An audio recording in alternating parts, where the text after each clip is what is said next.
ہندوستان میں اہل حدیث کا کردار شیخ عزیر شمس رحمہ اللہ۔ سن 1311 ہجری مطابق 1894 عیسوی میں ندوۃ العلماء کی تحریک اٹھی تھی۔ ندوۃ العلماء جس کا بہت بڑا ادارہ لکھنؤ کے اندر دارالعلوم، اور اس کے جو بنیادی 6 آدمی جنہوں نے اس تحریک کی دعوت دی تھی، اس میں مولانا ثناء اللہ امرتسری تھے۔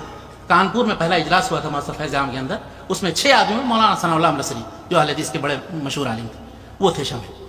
اس تحریک کا مقصد کیا تھا کہ تعلیمی اصلاح کی جائے۔ مدارس میں جو نظام تعلیم ہے، جس سے صحیح طریقے سے نہ عربی پڑھتے ہیں لوگ، نہ اسلامی علوم سے واقف ہوتے ہیں، اور فارغ ہونے کے بعد بھی در بدر ٹھوکریں کھاتے پھرتے ہیں، تو اس میں نظام تعلیم کی اصلاح کی جائے۔ عربی زبان سیکھتے نہیں ہیں صحیح طریقے سے۔ آج تک بہت سے مدارس میں یہ صورتحال ہے، 8 سال 10 سال آپ پڑھیں اور وہاں سے فارغ ہونے کے بعد آپ کو عربی نہ لکھنا آئے گا، نہ بولنا آئے گا، نہ پڑھنا آئے گا۔ تو اس کی اصلاح کیسے کی جائے؟ تو یہ ایک ایسی بہترین کوشش تھی کہ اس میں اہل حدیث نے بھی بڑھ چڑھ کر کے حصہ لیا۔ بڑے آپ پرانی رودادوں میں آپ دیکھیں، مولانا ابراہیم عربی، مولانا عبدالعزیز رحیم آبادی، مولانا عبداللہ غازی پوری، سب کی تقریریں محفوظ ہیں روداد میں جو جلسے ہوا کرتے تھے۔ تو ان کی مخالفت نہیں کی، بلکہ اس میں مزید حصہ لیا اور ان کو آگے بڑھانے کی کوشش کی۔ یہ الگ بات ہے کہ بعد میں وہ دھیرے دھیرے سمٹتے وہ ایک خاص مکتب فکر کا ہو جائے، وہ الگ بات ہے۔ لیکن اب بھی بہت سے طلبہ وہاں اہل حدیث پڑھتے ہیں اور بہت سے اہل حدیث اساتذہ بھی پڑھاتے ہیں۔ اور اہل حدیث سے دشمنی دراصل ندوۃ العلماء کا موقف ہونا ہی نہیں چاہیے، اور اگر کسی استاد یا کسی شخص کی طرف سے اس طرح کی باتیں ہوئی ہیں تو یہ درست نہیں ہے، ان کے اپنے منہج کے خلاف ہے۔ خود مولانا ابو الحسن ندوی رحمۃ اللہ علیہ وہ برابر اعتراف کرتے تھے اہل الحدیث کا، انہوں نے اپنی کتابوں میں باقاعدہ ان کا ذکر کیا ہے، اور ان کے جو اداروں میں وہ گئے اور تعریف کی ہے کہ اہل الحدیث کے کیا کام ہے۔ یہ ندوۃ العلماء کا ایک جماعت اور قائم ہوئی، سیاسی طور پر مسلمان علماء کا پلیٹ فارم، جمعیت العلماء، جس کا نام سنتے ہی ہم سمجھتے ہیں کہ ایک مخصوص مکتب فکر کی جماعت ہے۔ آپ کو میں بتاؤں کہ یہ سن 1919 میں قائم ہوئی یہ جماعت۔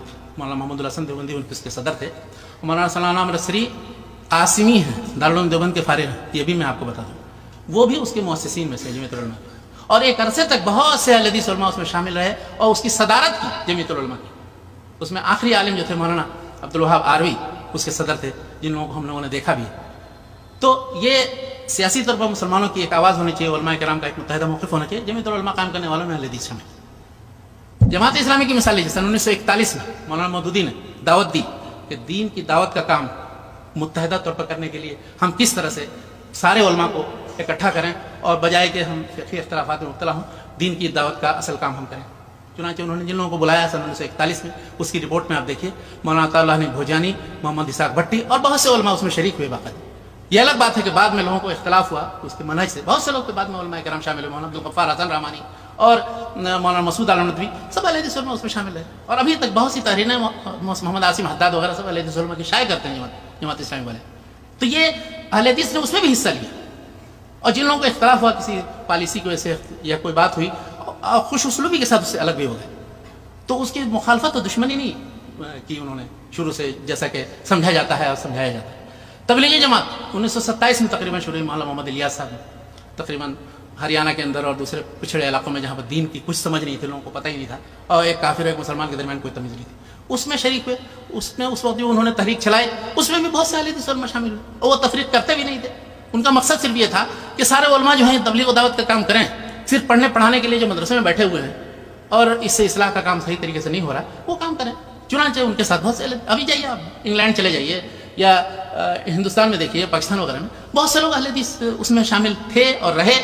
یہ الگ بات ہے کہ جب ان کو مختلف جگہوں پر جانے اور ان کے ساتھ گھومنے کا موقع ملا، اب وہ جب کسی طرح کا کوئی سوال کرتے ہیں، کچھ پوچھتے ہیں، کوئی اشکال پیش آتا ہے، تو ان کو پسند نہیں کرتے ہیں ان کے علماء، اور پھر دھیرے دھیرے ان لوگوں کی رہنمائی ہو جاتی ہے، قرآن و حدیث کی طرف پڑھ لیتے ہیں تو حقیقت سمجھ میں آتی، چھوڑ دیتے ہیں جماعت۔ ایسی بہت سی مثالیں موجود ہیں، لیکن کہنا یہ ہے کہ ان لوگوں نے ان جماعتوں کی مخالفت نہیں کی، اور ان کی کوئی دشمنی کے پہلو سے اہل حدیث نے کوئی موقف اختیار نہیں کیا۔ وہ ہمیشہ حق کی طرف دعوت دیتے ہیں، حق کا ذکر کرتے ہیں، حق بیان کرتے ہیں، رسول اللہ صلی اللہ علیہ وسلم کی صحیح حدیث میں آیا کیا ہے وہ بیان کر دیتے ہیں، یہ ان کا کام ہوتا ہے۔ شیخ عزیر شمس رحمہ اللہ فرماتے ہیں، اہل حدیث اور اہل رائے میں ایک فرق ہے۔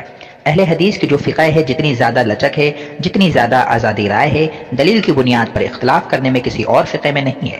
اہل حدیث کی جو فقہ ہے اس میں کوئی ایسا اصول، کوئی ایسا قاعدہ نہیں بنایا گیا ہے۔ اس قاعدے یا اصول کے مطابق اگر ہم کوئی مسائل بیان کریں، وہ مسائل کبھی کبھی رسول اکرم صلی اللہ علیہ وسلم کی صریح حدیث، صحابہ اکرام رضی اللہ عنہم اجمعین کے عمل کے خلاف ہو، مگر دوسری طرف اہل رائے ہیں، انہوں نے جو اصول اور قاعدے بیان کیے ہیں، اور اگر کوئی مسئلہ رسول اکرم صلی اللہ علیہ وسلم کی صریح حدیث کے بالکل خلاف ہو یا صحابہ اکرام رضی اللہ عنہم اجمعین کے عمل کے خلاف ہو، تو یہ کہتے ہیں ہم اپنے اصول اور قاعدے کے مطابق ہم یہ بیان کریں۔